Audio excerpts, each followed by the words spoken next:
On the surface, Facebook seems pretty straightforward. Can you sing the alphabet? You use it to spy on exes and make people jealous about that vacation you took that was actually a disaster.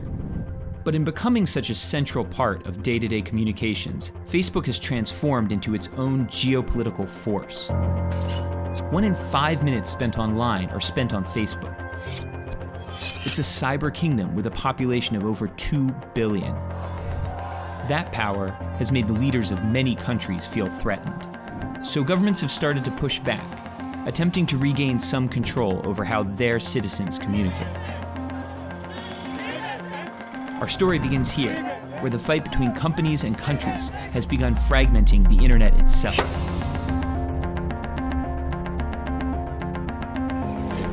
To understand Facebook's role and how the internet is breaking apart, you first have to leave the US.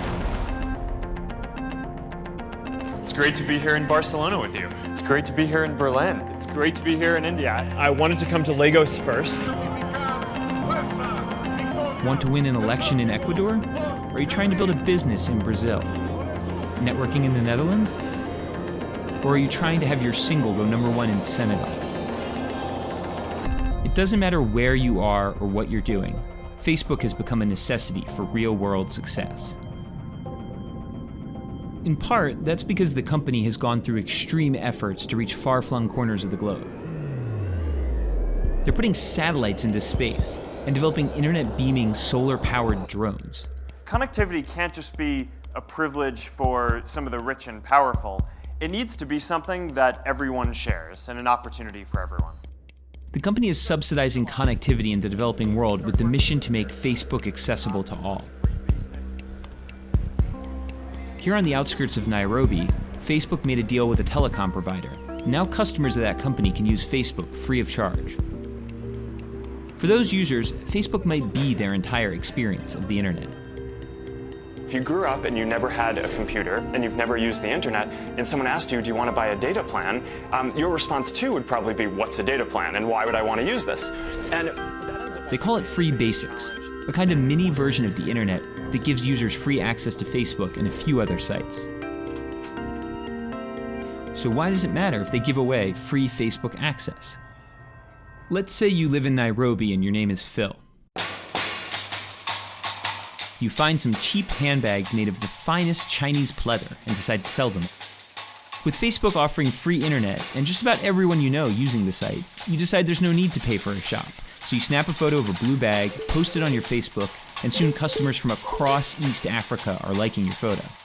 Some people even place orders, even a few who don't have a data plan because they're using Facebook's free version of the internet. They're happy because they found a bag and didn't pay any sales tax or data fee. You're happy because you avoided renting a shop and got cash. So life is good. But then you realize your entire economic existence is resting in the hands of a coder in a hoodie who loves avocado toast sitting in Silicon Valley. What would happen if Facebook decided to start taking a cut of your business? Or what would happen if the Kenyan government added fees to Facebook? Would they pass it on to you? And what if you decided to cut them out and go straight to the customer yourself? How could you possibly have a chance against Facebook? Questions like these have led some critics to compare Facebook's dominance in places like Kenya to a form of digital colonialism. For Kenyans, these issues are still theoretical, but for others, the issues are much more real. Let's say you live in Indonesia and you're a devout Muslim man. You're not convinced about this whole internet thing, and you don't want to spend a good chunk of your monthly income to get a connection. But your daughter keeps telling you, this internet thing really is a thing. So she sets you up with Facebook's free version of the internet. Online, you discover cat videos are surprisingly fun to watch. Then you see a video of your mayor. In it, he appears to say the Quran is lying. You can't believe it. The video has millions of hits. In response, you and hundreds of thousands of other people come out to protest, calling for the mayor to be removed from office. 6 months later, he's voted out. But the problem is, the video that got you so angry was edited to make the statement seem more provocative than it actually was. But you don't know that, and you don't even have the ability to seek out other information because Facebook's free version of the internet only gives you access to a few sites. So you're left only with a Facebook reality. We have to face the fact that at least... And Facebook's reality is one that's based on an algorithm. And that algorithm rewards engagement, which often means prioritizing inflammatory posts. Combine that with Facebook's ambitious mission to bring internet to the developing world, and you've got a problem. On one hand, Facebook's efforts bring information to more of the world than ever before. On the other hand, you have the world as it looks today, where guys like your Uncle Joe bicker on behalf of candidates using rumors and propaganda.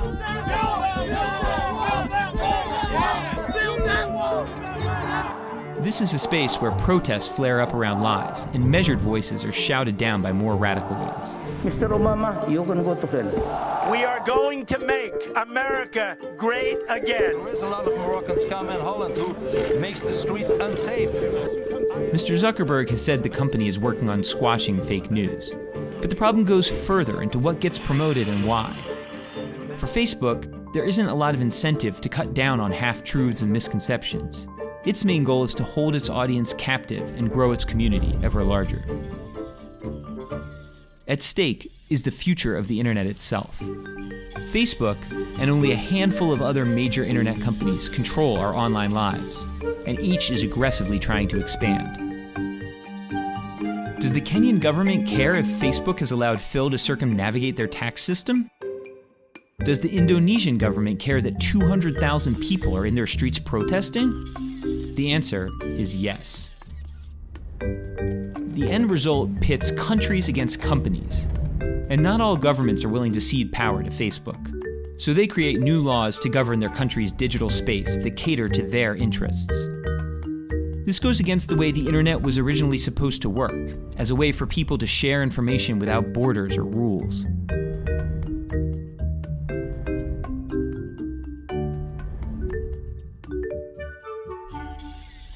Now, instead of one internet, there are many.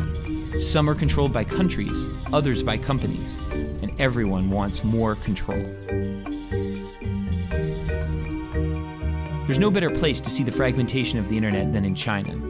大家好，新年快乐。 China's internet is cut off from the rest of the world by filters that keep websites like Facebook from working. It's sort of an anti-internet. Instead of facilitating free communication, it often works as a means to control that communication. Instead of connecting China to the world, it cuts it off. According to China's internet, this event never even happened. But if you compare China's internet to Facebook, some uncomfortable parallels emerge. While Facebook lets you post plenty of articles and links from the greater internet, it also operates by its own rules. Just like China's internet, a central authority tracks what you do and decides what you see. Most of the time, Facebook's algorithm is hiding a baby photo from that woman Jane who may or may not have been in your 4th grade class, but you can't quite remember. But sometimes it's hiding more.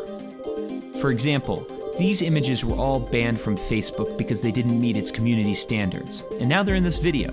We think it's important to show them, but because we did, Facebook could now block our video. The question is, whose values are we following? Should we cater to the values of Facebook's algorithm and policies in order to be heard? Even understanding Facebook's values can be difficult.